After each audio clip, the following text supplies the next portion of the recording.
Bharatiya Janata party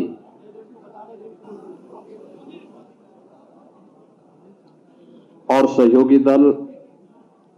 अपना दल S तथा निषाद राज्य पार्टी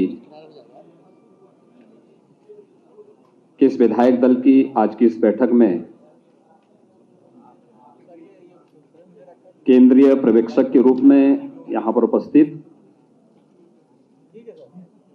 देश के यशस्वी गृह और सहकारिता मंत्री माननीय श्री अमित शाह जी,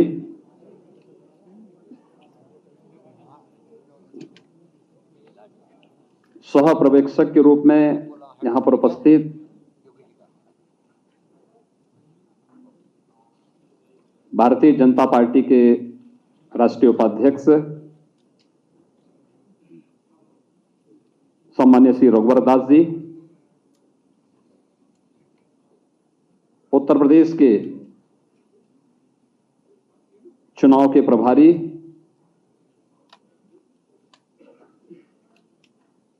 केंद्रीय शिक्षा मंत्री माननीय श्री धर्मेंद्र प्रधान जी, उत्तर प्रदेश के संगठन के प्रभारी पूर्व केंद्रीय मंत्री माननीय राधा मोहन सिंह जी, भारतीय जनता पार्टी के प्रदेश के अध्यक्ष माननीय श्री स्वतंत्र देव सिंह जी, अपना दल एस के राष्ट्रीय अध्यक्ष श्री आशीष सिंह पटेल जी, निषाद पार्टी के अध्यक्ष डॉक्टर संजय निषाद जी, मेरे वरिष्ठ सहयोगी के रूप में जिन्होंने 5 वर्षों तक निरंतर प्रदेश में सुरक्षा सुशासन की स्थापना करने में अपना योगदान दिया, श्री केशव प्रसाद मौर्य जी, डॉक्टर दिनेश शर्मा जी, प्रदेश संगठन के महामंत्री श्री सुनील बंसल जी, सभी सम्मानित नवनिर्वाचित विधायकगण, विधान परिषद के सभी माननीय सदस्यगण, भारतीय जनता पार्टी के अन्य सम्मानित पदाधिकारी और उपस्थित भाइयों बहनों, मैं सबसे पहले आदरणीय प्रधानमंत्री जी का, अपने केंद्रीय पर्यवेक्षक माननीय गृह मंत्री जी का, सह पर्यवेक्षक और पूरी पार्टी का हृदय से आभार व्यक्त करता हूं कि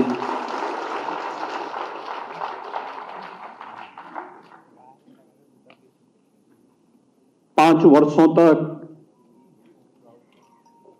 उत्तर प्रदेश जैसे राज्य में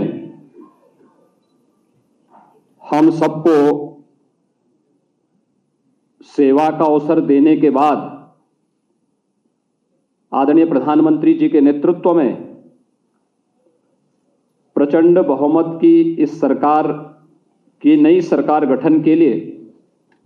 मुझे विधायक दल के नेता के रूप में आज यहां पर चुना गया है। मैं आभारी हूं आप सबका।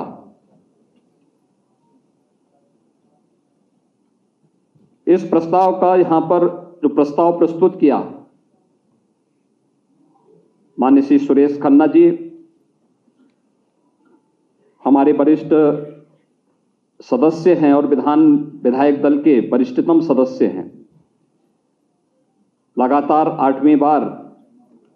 9वीं बार शाहजहांपुर से विधायक चुने गए और माननीय सुरेश खन्ना जी के प्रस्ताव पर श्री सूर्य प्रताप शाही जी ने, श्रीमती बेबी रानी मौर्य जी ने, श्री राम नरेश अग्निहोत्री जी ने, श्री सुशील साक्य जी ने, श्री नंद गोपाल गुप्ता नंदी जी ने इस प्रस्ताव का अनुमोदन करने के साथ ही आप सब ने सर्वानुमति से इस प्रस्ताव को अपना समर्थन दिया है। मैं इसके लिए आप सबका हृदय से आभार व्यक्त करता हूं। भाइयों बहनों, उत्तर प्रदेश के इतिहास में यह पहली बार हुआ है कि कोई मुख्यमंत्री 5 वर्ष तक कार्य करे और फिर वह पार्टी द्वारा सत्ता में आ जाए। अगर आप लगातार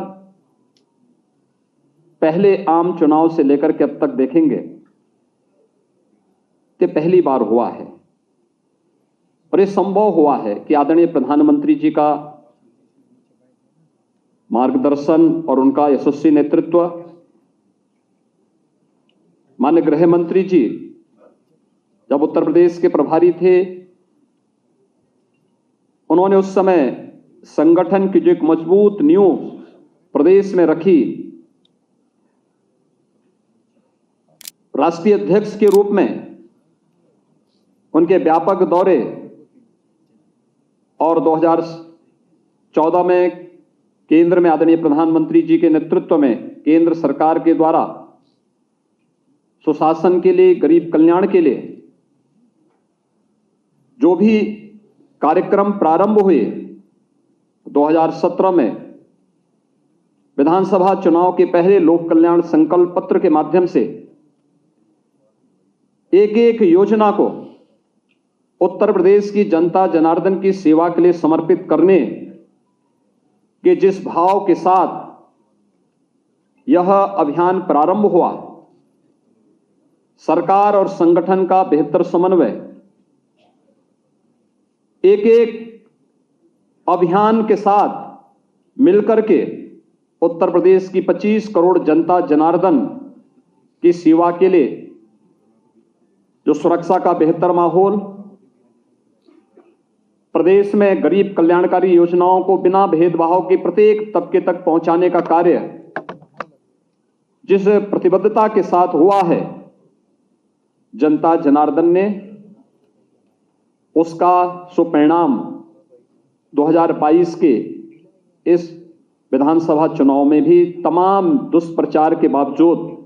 भारतीय जनता पार्टी और सहयोगी दलों को प्रचंड बहुमत की सरकार के रूप में आज हम सबके सामने प्रस्तुत किया है। जो मुझ पर विश्वास किया है पार्टी ने 2017 में,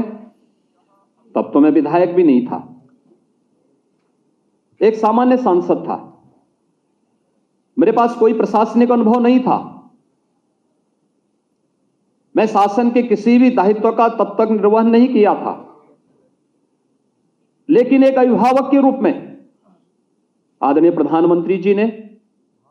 आदरणीय गृह मंत्री जी ने, उस समय राष्ट्रीय अध्यक्ष के रूप में एक एक शासन की सुशासन के बारे में कैसे हमें इस अभियान को आगे बढ़ाना है, उस अभियान को आगे बढ़ा करके पूरी प्रतिबद्धता के साथ उत्तर प्रदेश जैसे राज्य में सुरक्षा की कोई बात करे, कानून का राज हो इसकी बात करे, उत्तर प्रदेश के लोगों के लिए एक सपना था। लेकिन उस सपने को हकीकत में हम बदल पाए क्योंकि इन महापुरुषों का एक अभिभावकत्व जैसा संरक्षण हम सब के ऊपर था और उसको हम लोगों ने प्रभावी ढंग से प्रदेश में लागू करने में हमें सफलता प्राप्त हुई। उसके परिणाम भी आए। उत्तर प्रदेश जैसे राज्य में व्यापक निवेश हुए। उत्तर प्रदेश में रिफॉर्म की बात हो सकती है, उत्तर प्रदेश में विकास की बात हो सकती है, उत्तर प्रदेश जैसे राज्य में भी सुशासन की बात हो सकती है और उत्तर प्रदेश जैसी घनी आबादी का राज्य देश के अंदर मॉडल के रूप में प्रस्तुत हो सके, इसलिए संभव हुआ क्योंकि एक टीम वर्क पर संरक्षण था आदरणीय प्रधानमंत्री जी का, आदरणीय गृह मंत्री जी का, हमारे केंद्रीय नेताओं का, और एक अभिभावक के रूप में समय समय पर जिस रूप में बिना भेदभाव के शासन की योजनाओं को प्रत्येक नागरिक तक पहुंचाने के इस अभियान को हम लोगों ने आगे बढ़ाया, वह हम तभी संभव हो पाया। अन्यथा हम तो अनगढ़ लोग थे, कोई भी जानकारी नहीं थी। एक सांसद के रूप में हर व्यक्ति जान सकता है, एक सांसद अपनी बात को रखता है, संसद में रख सकता है, लेकिन शासकीय कार्य कैसे संपादित होने हैं, प्रशासन की व्यवस्था का संचालन कैसे होना है, बिना भेदभाव के शासन की योजनाओं को जब हम एक सांसद के रूप में रहते तो अपने संसदीय क्षेत्र तक सीमित रहते हैं, लेकिन जब एक उत्तर प्रदेश जैसे राज्य के मुख्यमंत्री के रूप में हमें कार्य करना हो तो उस समय अपनी भूमिका का निर्वहन किस रूप में करना है, यह एक बड़ी जिम्मेदारी होती है। और उस जिम्मेदारी का निर्वहन किस रूप में किया जाना चाहिए, यह एक एक बात को समय समय पर जिस प्रभावी ढंग से लागू करने में हमें मदद मिली, आज उसका परिणाम है कि उत्तर प्रदेश कई क्षेत्रों में 2017 के पहले जिस उत्तर प्रदेश को केंद्रीय योजनाओं को लागू करने में, या स्वयं की कोई योजना तो होती नहीं थी, लेकिन केंद्रीय योजनाओं को भी लागू करने में जिसकी भूमिका सबसे पीछे होती थी, जिसके कारण केंद्रीय योजनाएं देश के अंदर कहीं ना कहीं उनके मार्ग में उत्तर प्रदेश एक बैरियर दिखाई देता था, आज उत्तर प्रदेश अग्रणी राज्य के रूप में है उन योजनाओं को लागू करने में। और इसका परिणाम है कि पूरे देश के अंदर न केवल केंद्रीय योजनाएं सफलतापूर्वक आगे बढ़ रही हैं, बल्कि उत्तर प्रदेश की जनता जनार्दन को इसका लाभ भी प्राप्त होता हुआ दिखाई दिया। लोगों को पहली बार लगा कि गरीब का घर भी बन सकता है, पहली बार लगा कि पैसा सीधे गरीब के खाते में जा सकता है, पहली बार लगा कि उत्तर प्रदेश जैसे राज्य में पर्व और त्योहार शांतिपूर्ण तरीके से मनाए जा सकते हैं, पहली बार लगा उत्तर प्रदेश दंगा मुक्त राज्य बन सकता है, और पहली बार लगा है कि एक गरीब को भी फ्री में उत्तर प्रदेश के अंदर राशन प्राप्त हो सकता है। कोरोना कालखंड में 15 करोड़ लोगों को महीने में 2 बार राशन मिलना, केंद्र शासन की ओर से भी और राज्य शासन की ओर से भी एक सपना था, क्योंकि यहां पर तो खाद्यान्न घोटाला हुआ करते थे। लेकिन आज प्रत्येक नागरिक को तकनीक का उपयोग करके, जिस तकनीक के लिए प्रधानमंत्री जी का बार बार जोर रहता था, आज उस गरीब को इस योजना का लाभ प्राप्त हुआ है। और हमने देखा है पूरे चुनाव में सचमुच जनता भले ही प्रतिक्रिया व्यक्त न करती हो, लेकिन वक्त आने पर उसका जवाब जरूर देती है। और इस चुनाव में भारतीय जनता पार्टी को तमाम दुष्प्रचार के बाद विपक्ष और जितने भी ऐसे लोग थे देश और दुनिया में जो भारत की सुरक्षा, भारत की संप्रभुता या फिर भारत के हित के संवर्धन में सदैव आड़े बनते हैं, वे सब किसी न किसी रूप में इस चुनाव को प्रभावित करने की दृष्टि से उत्तर प्रदेश में हस्तक्षेप करने की मुद्रा में थे। लेकिन आदरणीय प्रधानमंत्री जी के प्रति अटूट विश्वास, सबका साथ, सबका विकास, सबका विश्वास और सबका प्रयास का जो ये मूल मंत्र है, इस मूल मंत्र ने अपना असर दिखाया और जनता जनार्दन ने कहा कि नहीं, हम अब वंशवाद की राजनीति में नहीं, हम अब जातिवाद और उन संकीर्ण राजनीतिक दायरों से ऊपर उठ करके राष्ट्रवाद, विकास और सुशासन के लिए अपना समर्थन देंगे। और जनता जनार्दन ने, आपने देखा होगा गांव गांव में गरीब की झोपड़ी से लेकर के एक सामान्य इंसान, माताएं बहनें हो, बेटियां हो या युवा या अन्नदाता किसान, सबने भारतीय जनता पार्टी को मुक्त कंठ से, खुले हृदय से समर्थन दे करके सारे के सारे उन दुष्प्रचारों को दरकिनार करते हुए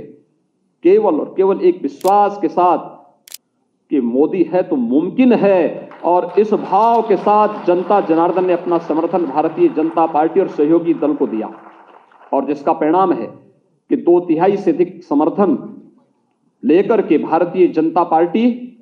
एक बार फिर से अपने सहयोगी दल के साथ आज फिर से सरकार बनाने की ओर अग्रसर है। भाइयों बहनों, यह एक बड़ी जिम्मेदारी भी है। सत्ता प्राप्त करना एक प्रतिष्ठा का विषय नहीं, हम सब की परीक्षा के दौर से आगे बढ़ने के लिए भी हमें सतर्क रहने के लिए प्रेरित करता है। यह परीक्षा हम जनता जनार्दन की अदालत में कितने अपने आप को खरा उतार सकते हैं। योजनाओं का लाभ बेहतर समन्वय के माध्यम से और डबल इंजन की सरकार का जो प्रधानमंत्री जी का मंत्र था, उसको जनता ने खुले हृदय से अपना समर्थन किया है,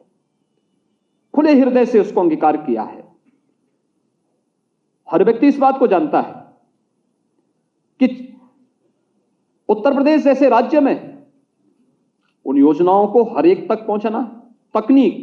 उसमें बहुत बड़ी भूमिका का निर्वहन किया। 80,000 राशन कोटी की दुकान में ई-पॉस मशीन का लग जाना, उन गरीबों तक राशन की सुविधा का लाभ प्राप्त हो जाना, जनधन अकाउंट में करोड़ों बैंक के खाते खुल जाना, भर्ती की प्रक्रिया पारदर्शी तरीके से आगे बढ़ जाना, और इन सभी को जब हम आगे लेकर के चलते हैं तो स्वाभाविक रूप से हम सबके सामने प्रतिस्पर्धा पहले कुशासन से सुशासन के लिए था, अब सुशासन को और भी सुदृढ़ करने की दिशा में अगला हमारा कदम क्या होना चाहिए, स्वयं से हमारी प्रतिस्पर्धा प्रारंभ होगी। और उसके लिए तैयार होना, उसके लिए तैयार होना, उस सुशासन की स्थापना उसको और मजबूती के साथ आगे बढ़ाने के लिए आदरणीय प्रधानमंत्री जी ने जो एक संकल्प दिया है देश के सामने, जिस प्रकार का शासन देकर के देश की और दुनिया के अंदर आज लोकप्रियता की एक नई ऊंचाइयों को आदरणीय प्रधानमंत्री जी छू रहे हैं,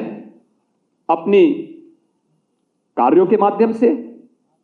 अपनी कर्मठता के माध्यम से, अपने देश की सुरक्षा,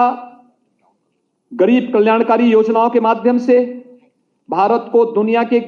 महाशक्ति के रूप में स्थापित करने को लेकर के, और यही संकल्प देश के सबसे बड़े राज्य उत्तर प्रदेश की भी होनी चाहिए। उत्तर प्रदेश अगर विकास की नई ऊंचाइयों को प्राप्त करता है, यह देश के विकास में सहायक बनता है। आखिर देश की छठी आबादी यानी 1/6 आबादी उत्तर प्रदेश के अंदर निवास करती है, और 1/6 की आबादी उत्तर प्रदेश के अंदर निवास करने के बाद इस 6 करोड़ जनता के लिए, हमें याद है जब पहला बजट हमें प्रस्तुत करना था, मैं आदरणीय गृह मंत्री जी का मार्गदर्शन लेने के लिए गया था। उन्होंने कहा, योगी जी देखिए, यूपी जैसे राज्य की का बजट 2 लाख करोड़ का हो, कैसे आप लोगों को सुविधाएं दे पाएंगे? लेकिन इसके लिए 2 कार्य करने पड़ेंगे, राज्य की आय को बढ़ाना पड़ेगा और खर्च के दायरे को भी बढ़ाना पड़ेगा, जिससे हर गरीब तक शासन की योजनाएं पहुंच सके। और हम लोगों ने 2 लाख करोड़ से बढ़ाकर के 6 लाख करोड़ तक उत्तर प्रदेश के बजट को आगे बढ़ाने का काम किया। उत्तर प्रदेश की प्रति व्यक्ति आय को दोगुना करने का कार्य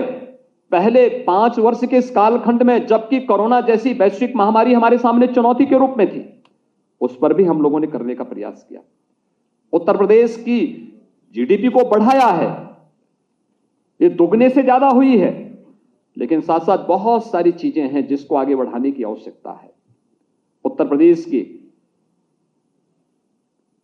अंदर सुशासन की पहले कालखंड के इस कार्यक्रम को और मजबूती के साथ आगे बढ़ाने के लिए क्या कुछ होना है, लोक कल्याण संकल्प पत्र पार्टी ने चुनाव के ठीक पहले जारी किया है। और यही नहीं, युवाओं के लिए, अपनी माताओं बहनों के लिए, अन्नदाता किसानों के लिए, समाज के प्रत्येक तबके के लिए, और उत्तर प्रदेश की जो पहचान है उस आस्था का सम्मान करने के लिए बहुत कुछ अभी हासिल करना बाकी है, जिसको और मजबूती के साथ आगे बढ़ाने की आवश्यकता है। उन आप जो अपेक्षाएं उत्तर प्रदेश की जनता जनार्दन की हैं,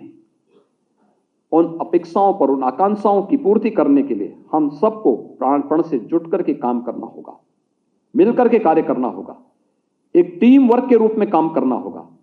मिलकर के एक सेवक के रूप में। एक देश के अंदर आदरणीय प्रधानमंत्री जी ने जो बात कही कि हमारी भूमिका एक सेवक की होनी चाहिए। हम शासन में आते हैं, मालिक बनने की भूल कभी न करें। एक सेवक के रूप में बहुत है, हम उस व्यवस्था के कस्टोडियन के रूप में हमारी भूमिका होनी चाहिए। पार्टी ने एक व्यवस्था दी, उस व्यवस्था के तहत हम उस कार्यक्रम को आगे बढ़ाएंगे। पार्टी की व्यवस्था होगी, उस व्यवस्था के तहत हम अपना योगदान देंगे और पूरी प्रतिबद्धता के साथ, पूरी ईमानदारी के साथ उसको आगे बढ़ाना, यह हमारा लक्ष्य होना चाहिए। उत्तर प्रदेश तमाम मामलों में आज अग्रणी राज्य के रूप में देश के अंदर उभर करके आया है। उत्तर प्रदेश को देश की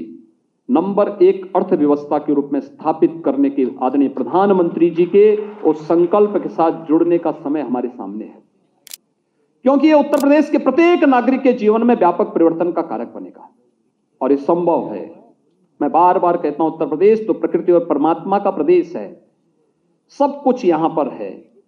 और आज हम सबका सौभाग्य है कि दुनिया के सबसे लोकप्रिय नेता, देश के यशस्वी प्रधानमंत्री जी का मार्गदर्शन और नेतृत्व हम सबके पास है। उत्तर प्रदेश के काशी से स्वयं देश का प्रतिनिधित्व करते हैं और उनका मार्गदर्शन निरंतर उत्तर प्रदेश को प्राप्त होता है, संरक्षण प्राप्त होता है। उत्तर प्रदेश को कैसे अग्रणी राज्य के रूप में स्थापित किया जाए, इसके लिए प्राप्त होता है और ये हम सबका सौभाग्य है कि हम इस प्रक्रिया के साथ, सेवा के इस मिशन के साथ जुड़ करके अपने को सौभाग्यशाली मानते हैं। और आज एक बार फिर से मुझे जब पार्टी ने अवसर दिया है, मैं यहां पर केंद्रीय पर्यवेक्षक के रूप में माननीय गृह मंत्री जी का, सह पर्यवेक्षक के रूप में राष्ट्रीय उपाध्यक्ष और झारखंड के पूर्व मुख्यमंत्री माननीय श्री रघुवर दास जी का हृदय से इस प्रक्रिया को आगे बढ़ाने के लिए और सर्वानुमति से इस राय को यहां पर व्यक्त करने में जो योगदान हमारे नेताओं का यहां पर प्राप्त हुआ है, इनके लिए प्रति हृदय से आभार व्यक्त करता हूं। मैं पार्टी संगठन का चुनाव के दौरान चुनाव के प्रभारी के रूप में माननीय श्री धर्मेंद्र प्रधान जी,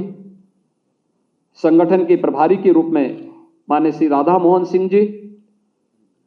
प्रदेश अध्यक्ष के रूप में श्री स्वतंत्र देव सिंह जी, प्रदेश संगठन महामंत्री के रूप में प्रदेश के अंदर सभी कार्यकर्ताओं का संयोजन करके इस पूरी प्रक्रिया को एक टीम भाव के साथ आगे बढ़ाने में जो योगदान श्री सुनील बंसल जी ने और उनकी पूरी टीम ने दिया है, मैं इन सब का हृदय से अभिनंदन करता हूं। मेरे दोनों सहयोगी श्री केशव प्रसाद मौर्य जी, डॉक्टर दिनेश शर्मा जी, श्री सुरेश खन्ना जी और इस पूरी टीम ने, मेरे मंत्रिमंडल के जितने सहयोगी थे, जिन लोगों ने पूरी ईमानदारी के साथ, पूरी प्रतिबद्धता के साथ इस अभियान को आगे बढ़ाने में अपना योगदान दिया। संगठन के केंद्रीय मंत्रीगण थे, केंद्रीय पदाधिकारी थे,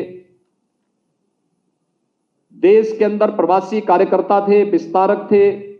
उन सब का भी मैं हृदय से इस अवसर पर आभार व्यक्त करता हूं। आज मुझे फिर से जिम्मेदारी पार्टी ने दी है और मैं इसको पूरी मजबूती, मैं इस बात का एक बार फिर से वचन देता हूं कि पार्टी ने जो मुझ पर विश्वास किया है,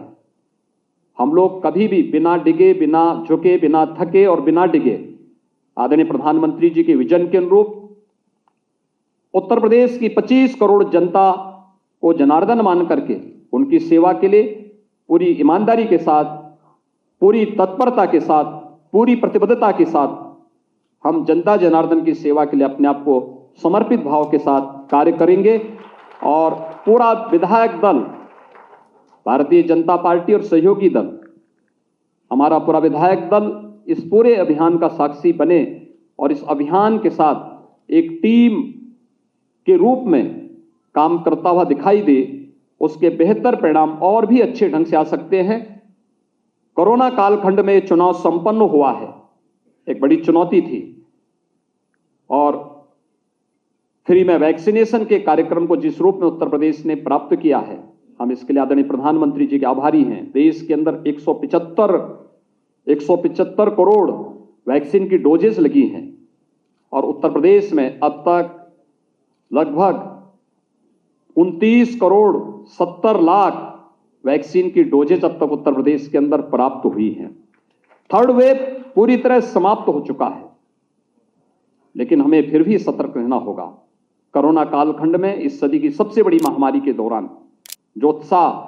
आप सबके प्रति, पार्टी की इस पूरे अभियान के प्रति जनता जनार्दन ने व्यक्त किया है, मैं उत्तर प्रदेश की जनता जनार्दन का इसके प्रति हृदय से अभिनंदन करता हूं, हृदय से आभार व्यक्त करता हूं कि उन्होंने चुनाव प्रचार में और पूरी प्रक्रिया के साथ, पूरी मजबूती के साथ भाग लेकर के इस पूरे अभियान को आगे बढ़ाया है। अपने दोनों सहयोगी दल, अपना दल एस और निषाद पार्टी, अपने इन दोनों नेताओं का, इनसे जुड़े हुए सभी पदाधिकारी और कार्यकर्ताओं का भी हृदय से मैं धन्यवाद करता हूं, जिन लोगों ने इस पूरी प्रक्रिया के साथ भारतीय जनता पार्टी के साथ कदम से कदम मिलाकर के चुनाव जिताने में अपना योगदान किया है। मैं एक बार फिर से भारतीय जनता पार्टी, विधायक दल और हमारे सहयोगी दल ने जो आज फिर से मुझे ये जिम्मेदारी दी है, मैं पूरी ईमानदारी के साथ, पूरी प्रतिबद्धता के साथ इस दायित्व के निर्वहन करने के लिए आपके साथ मिलकर के कार्य करने का पूरा प्रयास करूंगा। आपका एक बार फिर से मैं आदरणीय गृह मंत्री जी का, आज के इस केंद्रीय पर्यवेक्षक के रूप में माननीय गृह मंत्री जी, सह पर्यवेक्षक के रूप में माननीय श्री रघुवर दास जी